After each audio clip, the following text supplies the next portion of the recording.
नमस्कार, मैं हूं आपके साथ प्रीति और आप देख रहे हैं विधानसभा चुनाव से जुड़ा हमारा खास बुलेटिन लोकतंत्र 2017।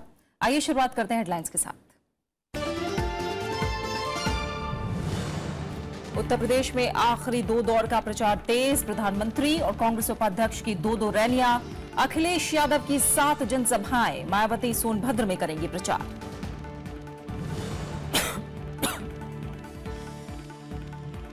मुख्यमंत्री अखिलेश यादव का बीजेपी बीएसपी में साठगांठ का आरोप। मायावती की दलित और मुस्लिम वोटरों से समर्थन की अपील। राजनाथ सिंह का विकास का वादा।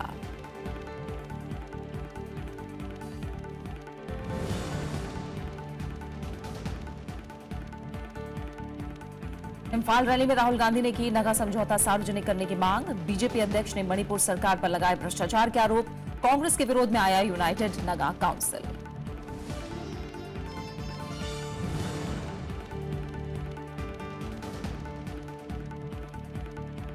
चुनाव आयोग से अनुमति के बाद जारी किए गए जीडीपी के आंकड़े। आयोग ने राज्य विशेष का आंकड़ा जारी करने पर लगाई रोक।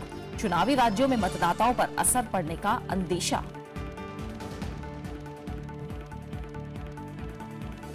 शुरुआत करेंगे उत्तर प्रदेश के साथ।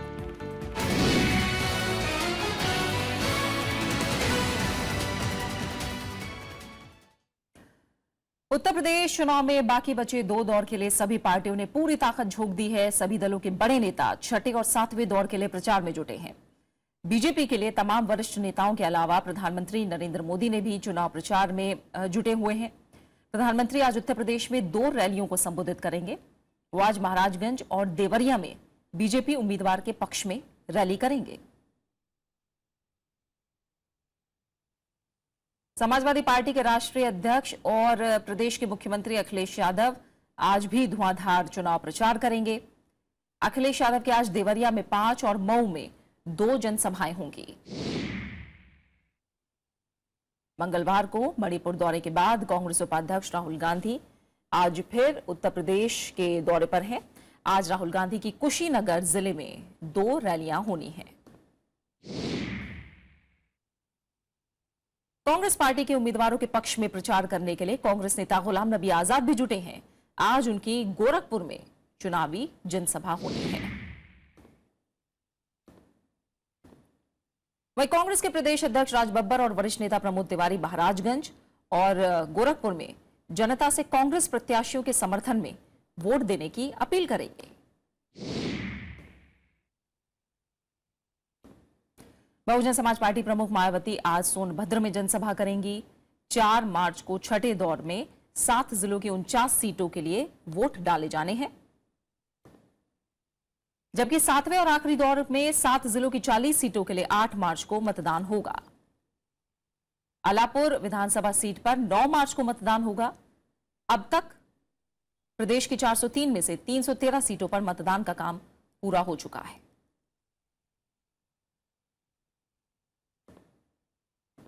और इस समय हम सीधा आजमगढ़ चलेंगे। मौजूद है हमारे संवाददाता श्याम सुंदर।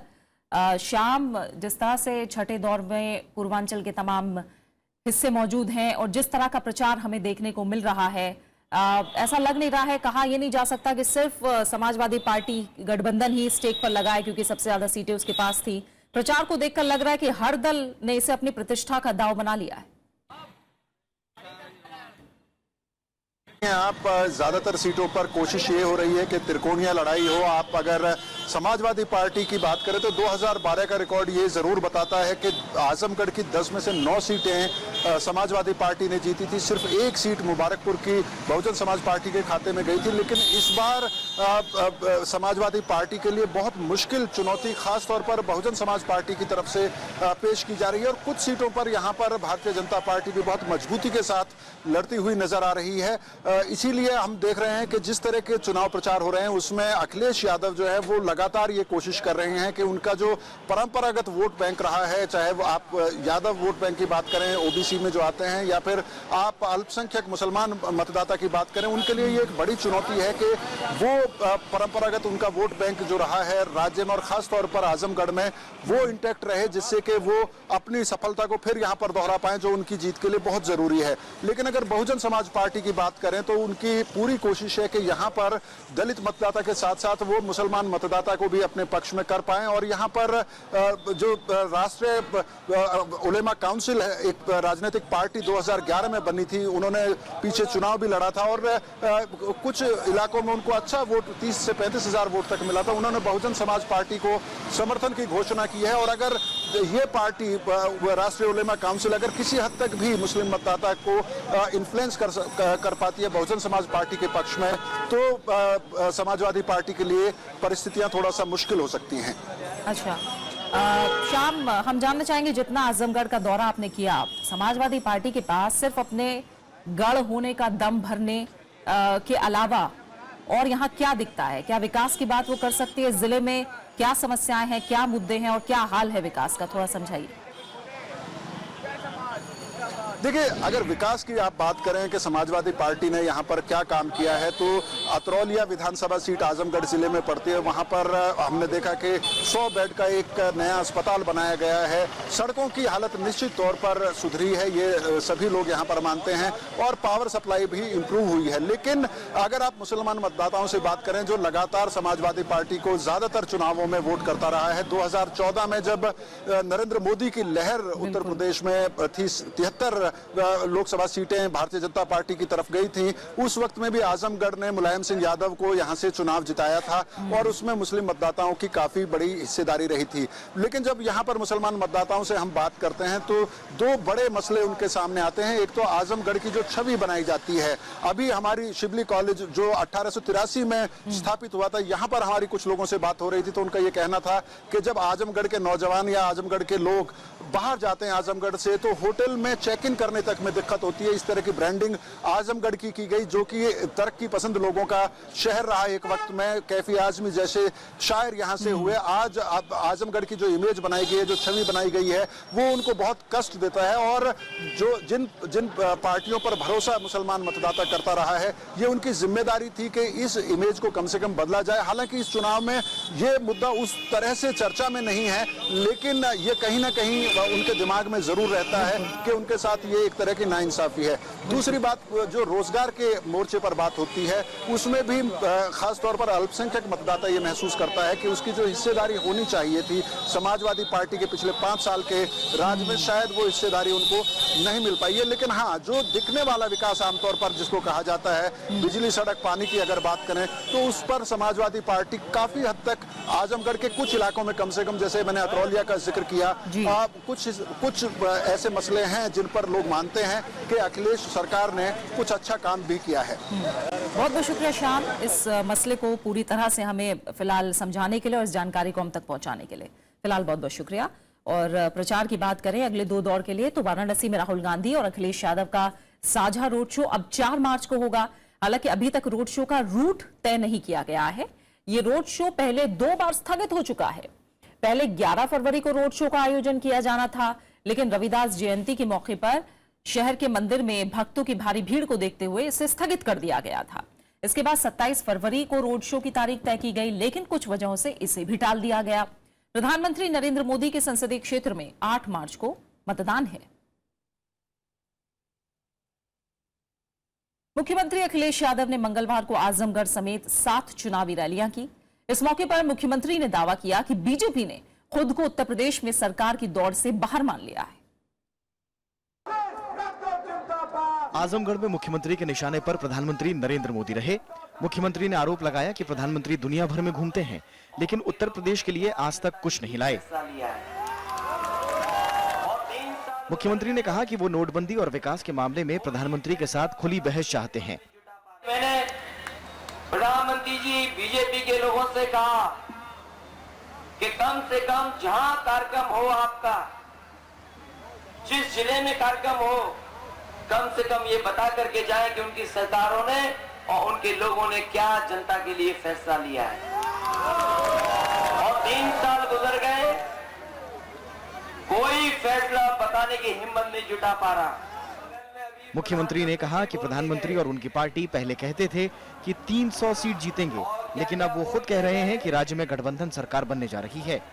मुख्यमंत्री ने कहा कि बीजेपी में घबराहट का माहौल है। पहले तो प्रधानमंत्री जी, उनकी पार्टी के लोग कहते थे कि 300 सीटें जीत करके आ रहे हैं, पता नहीं बहू आते आते तक कहने लगे कि गठबंधन की सरकार बनने जा रही है, और अभी आजमगढ़ शायद नहीं आए हैं। और आजमगढ़ इसलिए नहीं आए कि वो जानते हैं 10 की 10 सीटें साइकिल के संग जाने वाली हैं। अखिलेश यादव ने दावा किया कि राज्य में अगली सरकार कांग्रेस और समाजवादी पार्टी की ही बनेगी। उन्होंने कहा कि समाजवादी पार्टी सरकार ने सभी वर्गों के लिए काम किया और सभी वर्गों के लोग उनका समर्थन कर रहे हैं। Bureau report, Rajya Sabha TV. BSP प्रमुख मायावती ने मऊ में रैली करते हुए दलित मुस्लिम समीकरण पर जोर दिया। उन्होंने एक बार फिर दलितों और मुस्लिमों से बीएसपी को वोट देने की अपील की। साथ ही समाजवादी पार्टी, कांग्रेस गठबंधन और बीजेपी की जमकर आलोचना की। बीएसपी अध्यक्ष मायावती ने केंद्र की बीजेपी सरकार पर एक बार फिर वादा खिलाफी का आरोप लगाया। उन्होंने कालाधन और नोटबंदी समेत कई नीतियों पर सवाल उठाए, लेकिन उनका सबसे ज्यादा जोर दलितों, पिछड़ों और अल्पसंख्यकों के मुद्दे पर रहा। मायावती ने फिर से आशंका जताई कि अगर बीजेपी सत्ता में आएगी तो संवैधानिक आरक्षण खत्म करने का वो काम करेगी। उन्होंने बीजेपी को दलित विरोधी करार दिया। बीजेपी के यहाँ सत्ता में आने पर खासकर उत्तर प्रदेश में भी कितने और रोहित बेमुला कांड व दलित ऊना कांड आदि होंगे, तो इसका भी आप लोग खुद ही अंदाजा लगा सकते हैं। मायावती ने वादा किया कि अगर बीएसपी सत्ता में आती है तो आरक्षण के दायरे को और बढ़ाया जाएगा। उन्होंने सच्चर समिति की रिपोर्ट को लागू नहीं करने के लिए केंद्र सरकार की खिंचाई की। मायावती ने जामिया मिलिया इस्लामिया और अलीगढ़ मुस्लिम यूनिवर्सिटी के अल्पसंख्यक दर्जे से लेकर 3 तलाक और कॉमन सिविल कोड के मुद्दे पर बीजेपी को जमकर घेरा। सांप्रदायिक व कट्टरवादी ताकतों के मजबूत होने की वजह से आए दिन यहाँ इन लोगों के ऊपर विशेषकर गौरक्षा, लव जिहाद, देशभक्ति व संस्कृति आदि के नाम पर भी काफी ज्यादा शोषण व उत्पीड़न आदि किया जा रहा है। इसके साथ ही आतंकवाद के नाम पर भी अब पूरे देश में यहाँ मुस्लिम व अन्य अल्पसंख्यक समाज के आम लोगों को भी शक की नजरों से ही देखा जा रहा है। मायावती ने कहा कि केंद्र में सत्ता होने के बावजूद बीजेपी वादे पूरे करने में नाकाम रही और उन्हीं वादों को उत्तर प्रदेश में वो दोहरा रही है। मायावती ने दावा किया कि उत्तर प्रदेश की कानून व्यवस्था को सिर्फ बीएसपी ही दुरुस्त कर सकती है। Bureau report, Rajya Sabha TV. Uttar Pradesh में कल छठे चरण के प्रचार के लिए गृह मंत्री राजनाथ सिंह मऊ और गोरखपुर में उन्होंने रैली की। इस दौरान उन्होंने एसपी कांग्रेस गठबंधन की खूब आलोचना की। साथ ही उन्होंने कहा कि एसपी और बीएसपी ने अपने 15 साल के शासनकाल में प्रदेश को बर्बाद कर दिया। उन्होंने राज्य में बिजली, किसानों को खाद, बीज और महिलाओं की सुरक्षा का मुद्दा भी उठाया। गृहमंत्री ने सेना के सर्जिकल स्ट्राइक को उपलब्धि बताया। उन्होंने कहा कि पाकिस्तान को मुंहतोड़ जवाब दिया जा रहा है। राजनाथ सिंह ने बीजेपी की सरकार बनने पर किसानों और महिलाओं के लिए खास योजनाएं बनाने का वादा किया। साथ ही युवाओं को रोजगार के लिए प्रशिक्षण देने की भी बात कही।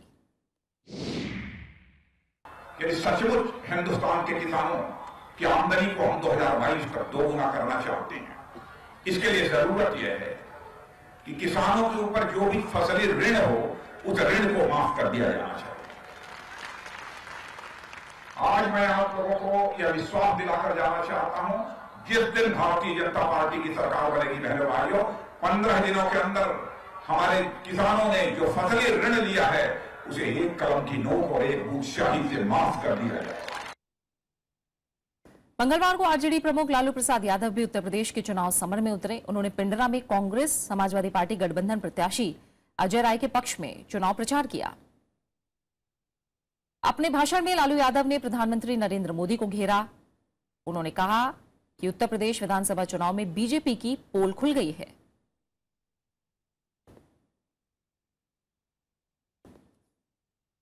उत्तर प्रदेश में बाकी बचे 2 दौर में जीत के लिए राजनीतिक दल लगातार एक दूसरे को घेरने में जुटे हैं। कांग्रेस और समाजवादी पार्टी बीजेपी पर सांप्रदायिक ध्रुवीकरण की राजनीति का आरोप लगा रही है, तो बीजेपी बचाव की मुद्रा में है। उत्तर प्रदेश चुनाव में बीजेपी ने किसी मुस्लिम उम्मीदवार को टिकट नहीं दिया।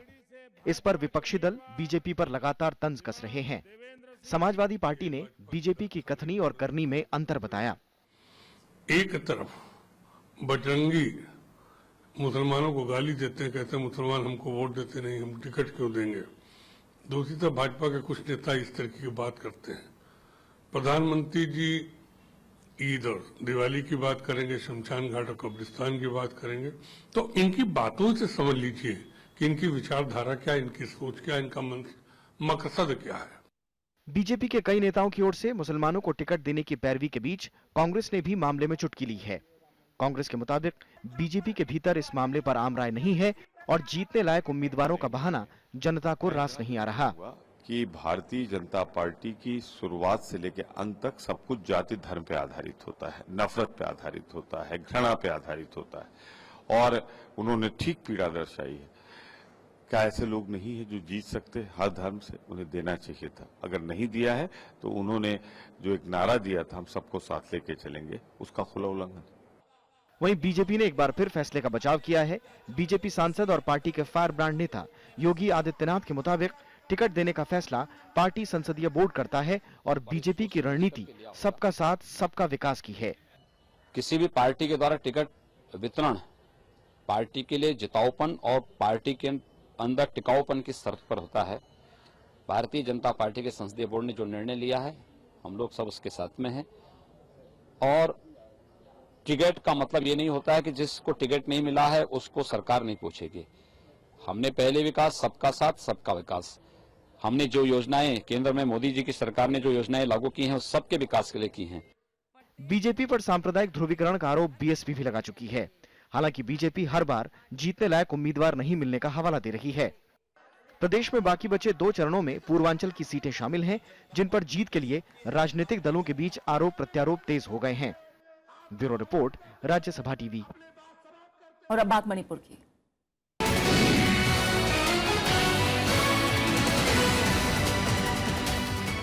और मणिपुर में इस समय क्या जमीनी हालात हैं, ये जानने के लिए सीधा हम रुक करेंगे। इम्फाल में मौजूद है हमारे संवाददाता अखिलेश सुमन। अखिलेश, हम जानते हैं कि चुनाव बिल्कुल मुहाने पर है। 4 तारीख को पहले दौर की वोटिंग होनी है। लगातार आर्थिक नाकेबंदी से मणिपुर जूझता रहा है और चुनाव के जस्ट पहले जिस तरह की हिंसक घटनाओं की भी खबरें मिल रही हैं, ऐसे में किस तरह की जमीन और किस तरह का माहौल है चुनाव से ठीक पहले?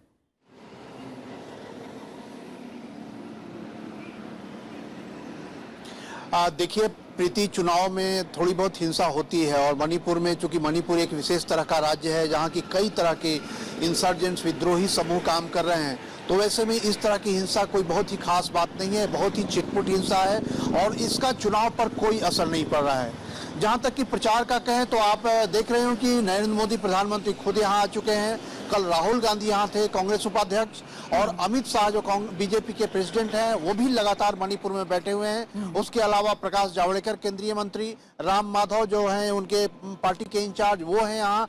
तो बीजेपी और कांग्रेस दोनों ने अपना पूरा दमखम लगा दिया है मणिपुर चुनाव में अपनी अपनी विजय हासिल करने के लिए। लेकिन इसके अलावा एक तीसरा ध्रुव जो है, कई छोटी पार्टियां हैं जैसे सीपीआई, सीपीएम है, उसके अलावा मणिपुर नेशनल डेमोक्रेटिक फ्रंट बना है, उसने 18 कैंडिडेट खड़े किए हैं। इसके अलावा इरोम शर्मिला जो कि 16 साल तक अनशन पे बैठी रही arm forces special power act हटाने के लिए, उन्होंने भी इस चुनाव में अपनी पूरी क्षमता लगाई है। लोगों को मुद्दे बता रहे हैं, लोगों को यह बताने का प्रयास कर रहे हैं कि कांग्रेस और बीजेपी का मुख्यालय जो है वो दिल्ली में है और इसलिए मणिपुर की समस्याओं और मणिपुर की भावनाओं को वो पार्टियां नहीं समझती हैं। इसलिए इरोम शर्मिला के हाथ को मजबूत किया जाए। हालांकि इरोम शर्मिला ने 3 कैंडिडेट ही उतारे हैं इस चुनाव में, लेकिन उनकी पूरी तैयारी इस बात की है कि अगले चुनाव तक एक ऐसा माहौल मणिपुर में बनाया जाए ताकि एक अल्टरनेटिव पॉलिटिक्स जो बीजेपी और कांग्रेस के समानांतर एक वैकल्पिक ऐसी राजनीति चले जो कि मणिपुर के खास मुद्दों का ख्याल रखे। मणिपुर की खास जो भौगोलिक स्थिति है, मणिपुर का खास जो अंतर्राष्ट्रीय स्थिति है जो सीधे तौर पे म्यांमार से जुड़ा हुआ है, इसका बॉर्डर लंबा बॉर्डर है और मणिपुर में कई जो एथनिक समूह हैं, जो निवंशीय समूह हैं, वो नगा, कुकी और उसके अलावा मैतेई, इस समूह के बीच किस तरह से एकता स्थापित की जाए ताकि मणिपुर के विकास में जो इस तरह की बाधाएं आती हैं इंसर्जेंट समूह से, उस तरह की बाधाओं को पार किया जाए, ये प्रयास है इरोम शर्मिला का। तो एक तरह से कहें कि 4 ध्रुव हैं इस पूरे चुनाव में। एक ध्रुव जो इरोम शर्मिला का है वो ज्यादातर मोरल ध्रुव है, नैतिक तौर पे दबाव बना रहा है इन सभी पार्टियों पे। लेकिन 3 ध्रुव साफ नजर आ रहे हैं, जो एक कांग्रेस, बीजेपी और उसके अलावा जो तीसरा लेफ्ट डेमोक्रेटिक फ्रंट बनाया है कई दलों ने मिलकर। उसके अलावा एक चौथी बात यह है कि एक बहुत ही महत्वपूर्ण बात यह है कि यूनाइटेड नागा काउंसिल जिसने इकोनॉमिक ब्लॉकेज अभी तक कायम रखा है, उसके नेता जनरल सेक्रेटरी मिलन सिमरे से मेरी बात हुई और उन्होंने बताया कि हमने कोई इलेक्शन बायकॉट का नारा नहीं दिया है, मतलब वे चुनाव में भाग लेने के लिए नगा लोगों को प्रोत्साहित करेंगे। और उन्होंने घोषणा की है कि नगा पीपुल्स फ्रंट को उनके जो समर्थक लोग हैं, उनके जो सहानुभूति रखने वाले लोग हैं, वो नगा पीपुल्स फ्रंट को समर्थन देंगे, कांग्रेस का विरोध करेंगे। हालांकि बीजेपी के बारे में वो कुछ नहीं बोल रहे हैं। तो एक तरह से कहे कि एक जो काफी असमंजस की स्थिति बनी हुई थी कि जिन लोगों ने इकोनॉमिक ब्लॉकेज कर रखा है वे चुनाव में कहीं लोगों को भाग लेने से तो नहीं रोकेंगे, यह धुंध अब छट गया है। और नगा जो यूनाइटेड नगा काउंसिल है, वह नगा काउंसिल लोगों को चुनाव में भाग लेने से कोई नहीं रोकेगी, बल्कि इसके बजाय वो प्रोत्साहित करेगी कि लोग जाएं वोट करें, भले ही वो कांग्रेस के भी खिलाफ वोट करें। तो इस हिसाब से कहें तो प्रीति, मणिपुर में चुनाव का माहौल जो है काफी सरगर्मियों से और मुद्दे बहुत हैं। विकास का मुद्दा है, उसके अलावा जो विभिन्न समुदायों के बीच में जो संबंध है उनका मुद्दा है, और एक अंतर्राष्ट्रीय बॉर्डर के करीब होने के कारण बॉर्डर के आर पार जाने की कितनी छूट मिलनी चाहिए, नहीं छूट मिलनी चाहिए, इसका मुद्दा है। काफी रोचक चुनाव है और इस चुनाव में अभी तक कोई ऐसी कमी नहीं आई है जिससे लगे कि चुनाव में कोई अड़चन आ सकती है। बिल्कुल, तमाम दिलचस्प पहलू अखिलेश और तमाम जो ध्रुव हैं उन्हें लेकर आपने हमें डिटेल में समझाया, ये जानकारी दी। फिलहाल आपका बहुत बहुत शुक्रिया अखिलेश। और मणिपुर की बात कर रहे हैं तो पहले दौर के चुनाव की तारीख नजदीक आते ही राजनीतिक पार्टियों ने प्रचार यहां काफी तेज कर दिया है। प्रधानमंत्री नरेंद्र मोदी के बाद बीजेपी अध्यक्ष अमित शाह ने बीजेपी के प्रचार की कमान संभाली। इम्फाल की रैली में उन्होंने कांग्रेस सरकार पर भ्रष्टाचार के आरोप लगाए। भारत सरकार के फंड से चली ये तस्वीरें हैं मणिपुर की राजधानी इम्फाल की, जहां चुनावी भाषण में बीजेपी अध्यक्ष अमित शाह ने कांग्रेस पर भ्रष्टाचार के आरोप लगाए। अमित शाह ने कहा कि इबोबी सिंह की हुकूमत में मणिपुर में ज्यादातर योजनाओं पर काम पूरा नहीं हुआ और आधी अधूरी योजनाओं को कांग्रेस ने उपलब्धि करार दिया है। सोनिया गांधी जी और मनमोहन सिंह को बुलाकर आधी अधूरी योजनाओं का उद्घाटन कराकर इबोबी सिंह की सरकार ने बहुत बड़ा भ्रष्टाचार किया है। सारी रोड की योजनाएं अधूरी है, सारी पीने के पानी की योजनाएं अधूरी है, सारी हॉस्पिटल्स बनाने की योजनाएं अधूरी है। अमित शाह ने दावा किया कि मणिपुर में बीजेपी की सरकार बनते ही भ्रष्टाचार में शामिल सभी लोगों पर कड़ी कार्रवाई की जाएगी। उन्होंने दावा किया कि प्रदेश में इस बार बीजेपी की हालत मजबूत है। इस बार मणिपुर की जनता भारतीय जनता पार्टी की सरकार बनाने जा रही है और भारतीय जनता पार्टी की सरकार बनने के बाद जिन्होंने भ्रष्टाचार किया है, सारे लोगों का भ्रष्टाचार का जांच कर हम इतना निश्चित करेंगे कि मणिपुर की जनता का पैसा भ्रष्टाचार से हड़प करने वाले लोग जेल के पीछे दिखाई पड़ेंगे। अमित शाह ने कहा कि जब तक मणिपुर की तरक्की नहीं होती तब तक देश आगे नहीं बढ़ेगा। उन्होंने कहा कि बीजेपी मणिपुर में विकास की गति तेज करने का काम करेगी। Bureau report, Rajya Sabha TV. Congress उपाध्यक्ष राहुल गांधी ने मणिपुर में एक चुनावी रैली को संबोधित किया। इस मौके पर कांग्रेस उपाध्यक्ष ने आरोप लगाया कि केंद्र सरकार भ्रष्टाचार में डूबी है और प्रधानमंत्री ने लोगों से किया कोई भी वादा आज तक पूरा नहीं किया। इम्फाल के पैलेस ग्राउंड में चुनावी सभा को संबोधित करते हुए कांग्रेस उपाध्यक्ष राहुल गांधी ने आरोप लगाया कि प्रधानमंत्री नगा समझौते से जुड़े तथ्य लोगों से छिपा रहे हैं। उन्होंने कहा कि केंद्र सरकार स्थानीय लोगों की भावनाओं का सम्मान नहीं कर रही है। ये तो बताइए, ये कोड है क्या? इसमें आपने क्या साइन किया, क्या नहीं साइन किया है, क्या दिया है, क्या नहीं दिया है, ये किसी को नहीं मालूम। ये सिर्फ मोदी जी को मालूम है। आपकी जो इंडिविजुअलिटी है, आपका जो इतिहास है, आपकी जो भाषाएं हैं, उनको कुचलना चाहते हैं और कांग्रेस पार्टी ये काम कभी नहीं होने देगी। कांग्रेस उपाध्यक्ष ने आरोप लगाया कि प्रधानमंत्री केंद्र सरकार के भ्रष्टाचार से जुड़े मामलों पर खामोश हैं। उन्होंने कहा कि सहारा और बिरला डायरी मामलों में सही से जांच होनी चाहिए। जहां भी आप जाते हो, लोगों में उंगली उठाते हो। आप हिंदुस्तान के प्रधानमंत्री हो, आपका नाम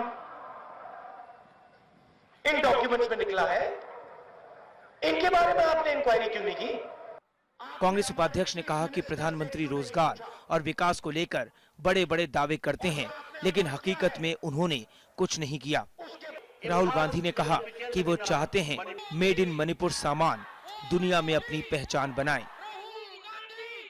कांग्रेस उपाध्यक्ष राहुल गांधी ने सीधे सीधे प्रधानमंत्री नरेंद्र मोदी पर सवाल दागा और उन्होंने कहा कि जो भी वादे प्रधानमंत्री नरेंद्र मोदी ने मणिपुर के साथ किए हैं, उन वादों को पूरा नहीं किया गया है। राहुल गांधी ने मणिपुर की भौगोलिक एकता की भी बात कही और कहा कि कांग्रेस इस एकता को हमेशा बचा कर रखेगी। अब देखना यह है कि आगे आने वाले चुनावों में किस तरीके से ये वोटरों को प्रभावित करते हैं। राज्यसभा टेलीविजन के लिए कैमरा प्रशांतों के साथ इम्फाल से अखिलेश सुमन। मणिपुर में बीते 3 महीनों से आर्थिक नाकेबंदी करने वाली यूनाइटेड नगा काउंसिल ने कांग्रेस के खिलाफ अपना मत जाहिर किया है। यूएनसी ने कहा है कि प्रदेश में 2 चरणों में होने वाले मतदान में वो कांग्रेस का विरोध करेगी। यूएनसी मौजूदा चुनाव में नगा पीपल्स फ्रंट यानी यूएनएफ को समर्थन देने का ऐलान किया है। आपको बता दें कि यूएनसी ने 1 नवंबर से राष्ट्रीय राजमार्ग 2 और राष्ट्रीय राजमार्ग 37 पर नाकेबंदी कर रखी है। यूएनसी मणिपुर में 7 नए जिले बनाने के विरोध में है। इससे मणिपुर में जरूरी सामानों की आवाजाही बुरी तरह से बाधित हो गई है।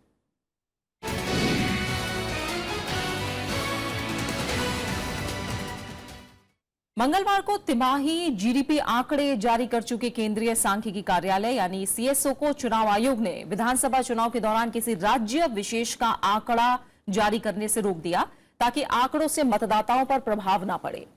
पीटीआई ने आयोग के सूत्रों के हवाले से बताया कि सरकार ने आंकड़े जारी करने से पहले चुनाव आयोग से संपर्क किया था। चुनाव आयोग ने यह सुनिश्चित करने को कहा कि किसी राज्य विशेष का आंकड़ा जारी नहीं किया जाए, क्योंकि 5 राज्यों में विधानसभा चुनाव के मद्देनजर 4 जनवरी से आदर्श आचार संहिता लागू है। और इसी के साथ फिलहाल लोकतंत्र में इतना ही। छोटा सा ब्रेक लेंगे। ब्रेक के बाद देखिए वर्डिक्ट 2017। नमस्कार।